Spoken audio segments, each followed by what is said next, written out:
Oh, hi. I was expecting you. My name is Gary Orrock, and many of you have been asking. So I made this video. The video has 3 venues. The first is of Mother Teresa. Oh, Mother Teresa is such a wonderful lady. In fact, when she blessed me, I did not wash my hair for a full week. The second video is of Beverly Hills, California, making of bronze baby hands.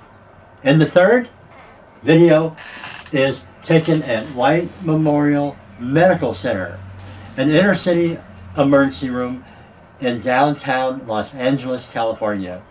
I hope you enjoy the videos. I certainly enjoyed making them. And remember, random acts of kindness are absolutely wonderful. Random acts of kindness and love are absolutely wonderful. So enjoy the video. Thank you so much for watching. I appreciate it. And I appreciate you. Thanks.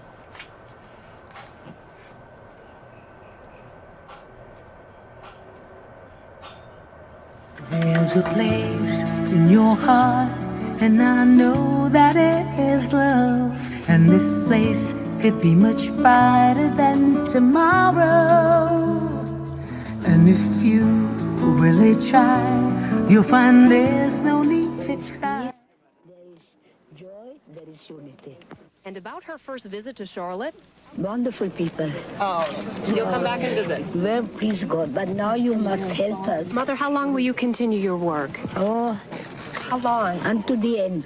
Until the end. You feel good? You feel He has to strong? decide that. Okay. The 84-year-old Catholic nun blessed people, children, and police too, who will keep watch over her convent tonight, one of 556 worldwide. How many more to come? I'll tell you. Well, Or more precisely, a child's lifetime. He may look like a doctor with his little bag and all, but he's not. He does make house calls, however, only in the dark of night. His name is Gary Orrock, a registered nurse by day, but at night, babies are his business. Now, don't fret. You could say your child's in good hands. I thought to myself, there must be some way to capture the three-dimensional image of a baby's hand. What he does is make bronze replicas of your baby's sleeping hands. It's mostly catching a point in time where we can never return again. Just in business a little over a year, Gary calls his service Gentle Touch Bronzing, an idea born to capture his own son's hands in solid bronze for all time. Since then, he's made over 300 and developed a certain bedside manner to boot. His motives, simple. I want to provide a product and a service that the average person can afford. And really, I don't want to become rich at doing this. I enjoy doing it, and also I'm providing a great service. Solid bronze, price of $200 each. And he'll even do grown-ups. I do have the whole world in my hands, because I don't know if very many people would go to someone's house and take an image of the baby's hand and make the bronze hand themselves. The entire process from cradle side to mantle takes about weeks, and all deliveries are done by hand. I have an exact image of her hand. This is someone else's hand. Isn't that lovely? What a detail. Beautiful. That's beautiful. Thanks. In this one-like-another assembly line world, some feel Gary's handiwork wins, hands down. I reproduce the most personal and remarkable features that God has made, I guess, the human hands.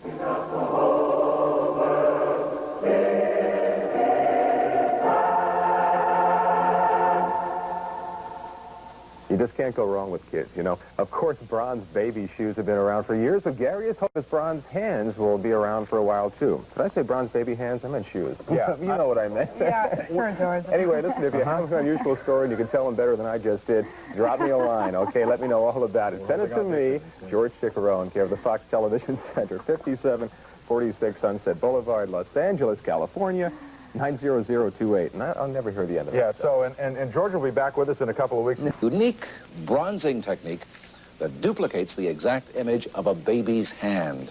So if you're thinking about preserving your baby's childhood, then maybe this is one way to do it. The process is done at a store in Beverly Hills called This Little Piggy. Every delicate detail of a hand is captured in bronze forever. The process involves using water-soluble gelatin, wax, and ceramic bronze.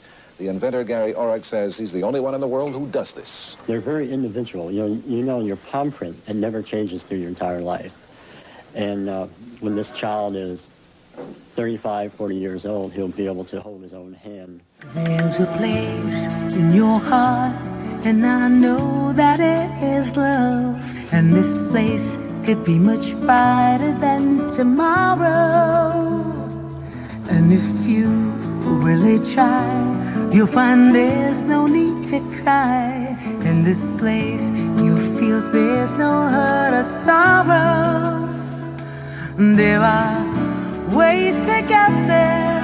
If you care enough for the living, make a little space, make a better place, heal the world. It's 1:30 Sunday morning. The emergency phone rings with word of a PCP victim en route to White Memorial. Paramedics say that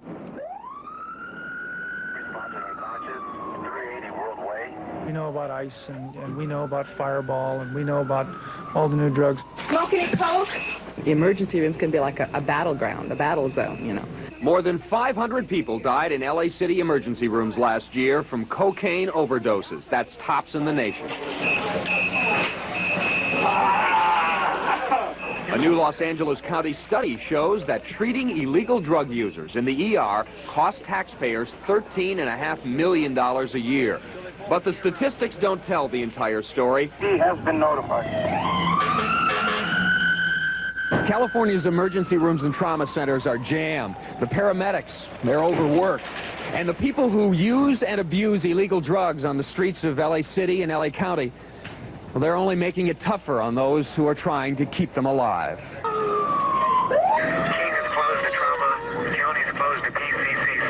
She is off to an already crowded emergency room to be treated for her self-induced sickness. Those patients are taking up beds in the hospital. People who are loaded on various agents are out driving around on the streets and causing accidents. The front end of his automobile was completely fall. Encourages prostitution, robbery, armed assault. The cell was beaten in the head with pipes and blocks. Where's Ray? I need a chest film. Dr. Brian Johnson is in charge of the emergency room at White Memorial Hospital in East Los Angeles. It's a Friday night, and the beds are filled with stabbings, shootings, and car accidents, but there is always one important question. Okay, did you take any drugs today? Have any drugs today? Take any drugs? It's a very serious problem. And one bed here is filled with a young man who felt chest pains after smoking crack. He's awake. His x-rays are clean, but He could die. And if he did, it would be very sudden. Another problem is many have no insurance. The taxpayer is paying for it. Rescue 100, we will be taking the patient. But it's not just the hurt or sick. One of those valuable beds in an emergency room may already be filled by a drug abuser or someone caught in the crossfire of drugs. And sent back to the street. Well, this week has been declared National Drug Education Week, and as part of our special series, Shattered Lives, Pat Kirk spent a grueling night in an East LA hospital where dedicated men and women fight to save victims of the drug war. Give me a milligram of Ativan, please. No, yes, you have any patient. Give a milligram of Ativan. it's a typical Saturday night for Swedish-born Dr. Patrick Zetterlund, who runs the emergency room at White Memorial Hospital. Dr. Zetterlund sees between 50 to 60 patients a night. Probably about 50% of the trauma we see is drug-related or alcohol. And unfortunately, we see a lot of them die here in the emergency room. It's 1:30 Sunday morning. The emergency phone rings with word of a PCP victim en route to White Memorial. Paramedics say the man abruptly awakened from a deep sleep and went berserk as he tried to run through the front door of his home. What happened? Nothing? Oh, no, man. Well, they strapped you up like this because apparently you were jumping all over, okay? We'll get you out of this pretty soon. Police say Otis apparently smoked a PCP-laced cigarette. The drug can cause severe flashbacks. It's quite common to see PCP addicts in the emergency room. We see it almost every night, especially on the weekends. You look like you're much better now. Yeah. Can I just ask you to do one thing with your eyeball? Yes. Otis is fine now as he waits for his mother to come pick him up.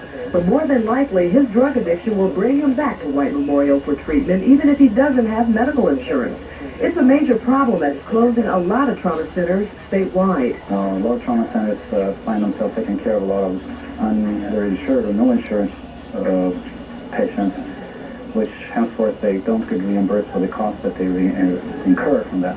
Private hospitals by law have to treat the uninsured unless the emergency room is saturated with patients, as was the case around 2:30 Sunday morning. If all our beds that can accept critical patients are taken in the emergency room, it's my decision that if I feel I can't take care of somebody who come in that's critically ill, I can close it to emergency room saturation. When that happens, emergency patients are sent to nearby USC County Hospital. The same scenario occurs when USC's emergency room is filled. By 3 a.m. Sunday morning, most of the patients have been treated or admitted. The emergency room is open, and an exhausted Dr. Zetterlund prepares for the next victim.